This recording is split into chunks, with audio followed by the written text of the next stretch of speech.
Ikaw, turuan mo yung ano mo, turuan mo yung anak mo. Tapos, yan kadugyutan mo, wag mong dalhin dito ha.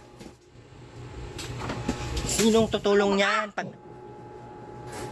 Kabila naman, kay balian ko. Kabila naman, bitawan mo na yan. Higpitan mo nga. Ay na. Pag sinabing kabila, kabila naman. Dito pa, oh, ayusin mo.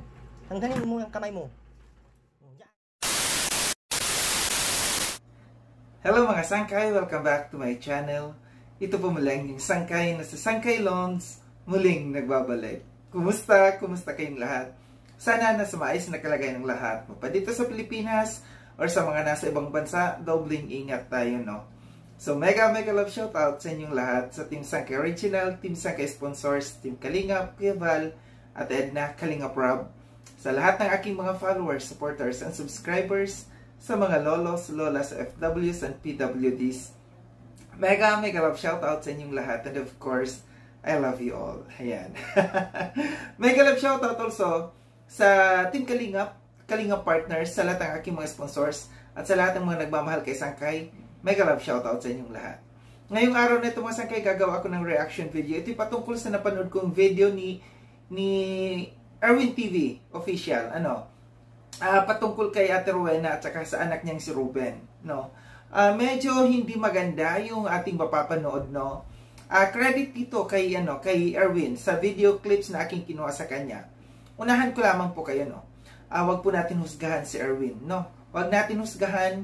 Ito'y pinapakita ko lamang, ito'y ginawang ko lamang ng reaction para maimulat natin, kung si Erwin man ay merong pagkakamali, maitama natin yung mali. So tara mga Sangkay, mga Kalinga, panoorin natin itong video clips na aking kinuha dito sa upload na ito ni Erwin. Yan, sabunan ito. Sige, sabunan mo. Gamitin mo yung kamay mo kasi ano pa itong kamay mo? Baliin natin. Hintay mo yung sabon dito. Yung punas na bluwag yan. Alin? Ayun, matigas yung ulo mo ay. Kahit kailan, kahit ano pang turo, hindi talaga marunong. Kawin yan. Lalabas kita rawin na. Doon ka sa labas matulog ha. Kadugyutan mo, dinadala mo dito. Pagwalin ko, sunod ha, ayusin ha, kay na. Sorry, ka. Ikaw, turuan mo yung ano mo, turuan mo yung anak mo. Tapos, yan kadugyutan mo, wag mong dalhin dito ha. Para hindi kita palabasin. Kala mo maalis tayo nang hindi ka umayos sa sarili mo? Hindi tayo mauwi sa inyo. Tama yung sinabi mo, magtiis ka talaga dito. Eh, hindi man ikaw ang masusunod dito, ako man. Hanggat magpabongbuang ka, hindi tayo makakauwi. Maliban lang kung maglakad ka pa uwi. Ayan, pwede ka makauwi. Kung ka parang isip bata, naluwi na, kaya matanda ka na. Ruben na, bukas. Yung ligo mo, tingnan ko yan. Pag hindi pa din yan okay, ay ako pa din maghilod sa'yo, tanggal lahat ng balat mo. Tapos pag kumain ka, yung mga buto, hindi yan sa sahig ilagay ha. Sa tabi ng plato mo. Nakinig ka ba, Rowena? Punyeta, hanggang ngayon, wala pa din na Ako makatutbrush sa mga ngipin nyo ay tanggal yan lahat. Gums na lang matira. Yung mga kamay mo, gamitin mo, hindi yung naka... Straight ang tayo. Straight. Yung pakuba-kuba, straight. Ganun o ganun. Pero na, nakinig ka? Sinong tutulong yan pag nawala ka? Sinong magsasaing yan para sa kanya? Huwag kang magsigaw-sigaw. Kaya kinatanong ka. Ay, ang ganda ng lagayan ng damit nyo, sinira mo. Isang sunod pang sira, sabi ko sa'yo, yung ulo mo, ihampas ko yan dyan sa pader.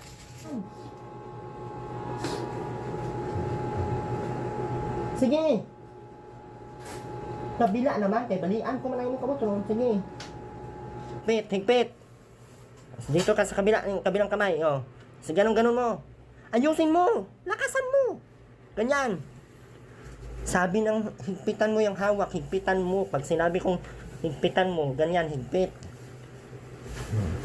Kabila naman, bitawan mo na yan. Kabila na naman, ganyan. Higpit, hawak yan, higpit. Higpitan mo nga. Ay na. Sige, higpit. Hawak. Kabila, Ruben. Na, kabila. Dito naman, kabila. Pag sinabing kabila, kabila naman. Na. Hawak. Sige, kabila. Dito pa, oh, ayusin mo. Tanggalin mo yung kamay mo. Oh, diyan, sa harap, kay madumi. Ayan, oh, ang dumi, oh. Kusot-kusutan mo yung madumi. So yung mga sangkay at tinapanood yung video clips na aking kinuha mula doon sa kay Erwin TV official. Gaya ng sabi ko kanina noon, wag natin husgahan si Erwin, wag natin i-bash. Ang dahilan lamang kung bakit ko ipinapanood ito sa inyo, bakit ko ginawan ito ng reaction, gaya ng sabi ko, gusto natin ituwid. Yung baka hindi kasi alam ni Erwin yung mga pangyayari, baka na-stress lang si Erwin dito dahil nga pasaway nga itong magdanay na ito. Pero alam natin na matagal na ito na inaalagaan ni Erwin at matagal na talaga na ganyan si Erwin sa kanila. At alam natin na si Erwin nababash din dito sa the way na kanyang pananalita. No? Kasi ibang klase si Erwin kung magsalita. Diretso at prangka din ito. Base sa aking mga napanood dito, gaya ng sabi ko dyan sa thumbnail, baka hindi alam ni Erwin yung RA 9262 na violence against women and children, kasi mahigpit po yan, na ipinagbabawal na bawal natin saktan yung mga kababaihan at yung mga kabataan. May batas diyan. Dito kasi sa video na ito makikita natin ko na merong pag physical, physical, kahit tapik lang yan, physical na po yan, na yung kasi natin dito, napanood natin dito sa video na ito, ilang beses na ginanon ni Erwin si Rowena, pati yung pagpalo sa kamay sa kay Robin, baka pumasok kasi ito dito sa 9262. Sana ang advice ko dito sa kay Erwin, kung siya man ay hindi nakakapagtimpi, kung siya man ay nasa high emotions or galit dito sa magnanay na ito, huwag niyang i-video. Iwasan mo, Erwin, na i-video kasi hindi maganda tingnan sa mga manunood kasi baka ikapahamak mo yung ganito. Ito'y advice lamang bilang isang kaibigan. Advice sa'yo, para sa ikaibubuti sa'yo. Kahit ako mismo, sumakit ang aking dibdib during sa panonood dito sa video na ito. Ayaw ko kasi nang nakakakita ng ganon. Yung sigaw, yung sisigawan mo yung tao, lalo't lalo na kahit may mga konti yan, may mga something yan, kailangan irespeto pa rin natin sila. Alam ko na maganda yung motibo mo para dito sa magnanay na ito, na para matuto sila sa buhay. Tinuturuan mo sila. Pero yung pagtuturo kasi dito, hindi tama. Para sa akin, hindi tama yung pagtuturo mo. Pagka tayo ay nagtuturo sa mga tao, kahit sa mga normal na tao, dahan-dahan tayo kung tayo ay magtuturo. Itinuturo natin ng maayos para makuha ka agad. Lalo't lalo na sa mga ganito na may mga something, may konti, may mga special na tao. Kaya na kailangan ang pagtuturo natin dito, matyaga tayo. Mahaba ang pasensya. Hindi sila matututo kung ang ating pagtuturo ay pasigaw. Kinakailangan maayos yung pagtuturo natin, yung maintindihan nila.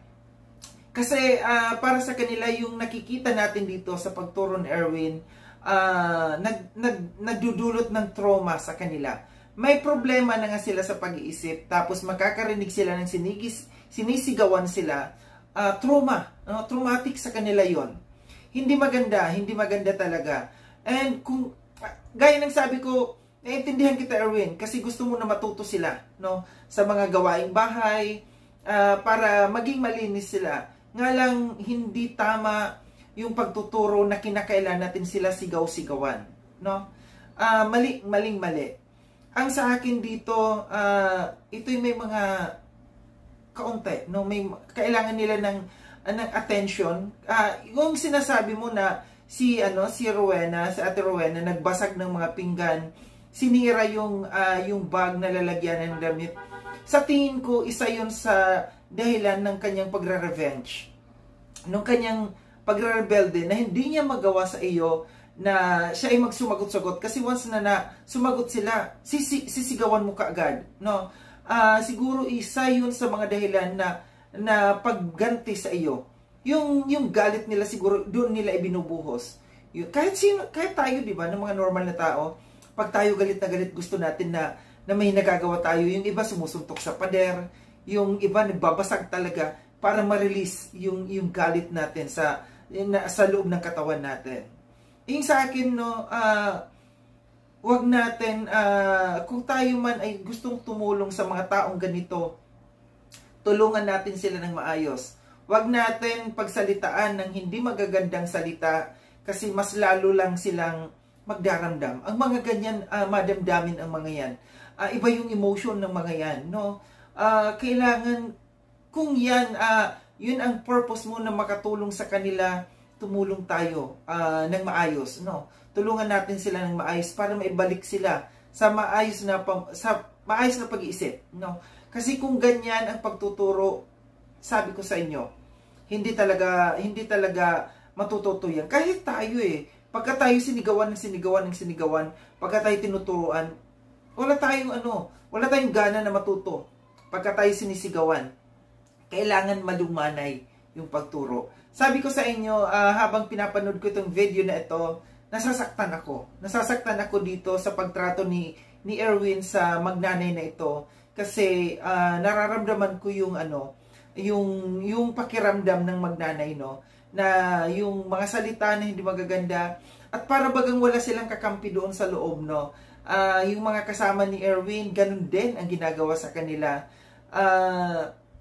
Pasigaw din yung sinasabi sa kanila. Erwin, gaya ng aking sabi, wag mong i-video, no, wag mong i-video. Kung may ganyan kang mga salita na hindi maganda sa kanila at kung pinagbubuhatan mo ng kamay, no? Kahit yung palo lamang, tapik lamang, physical na po yan, na pananakit sa kapwa natin, no? Ito'y paalala para sa iyo, na baka may mga tao, hindi natin alam, no? Kasi maraming nakakapanood, baka may mga magsumbong dyan, hindi natin alam, baka may mga kamag-anak yan na makakita, na sabihin na minamaltrato mo yung kanilang mga kamag-anak. Ito'y paalala lamang. Wag natin, gaya ng sabi ko, wag natin i-bash si Erwin. Bagkus turuan natin siya ng maayos, no? Ng maayos, hindi natin siya i-bash, turuan kung ano ang dapat gawin, no? Kasi may batas para diyan sa mga yan. Sabi ko nga kanina sa inyo, paulit-ulit ko, na ako'y sobrang nasasaktan, no? Nasasaktan talaga ako dun sa napapanood ko. Kahit mayroong mga point doon, ay may mga doon na si Erwin tumatawa at tinatawanan niya sila. Pero mas nananaig pa rin yung sakit ng dibdib natin na habang pinapanood natin yung ginagawa, yung mga salita na masasakit para sa kanila.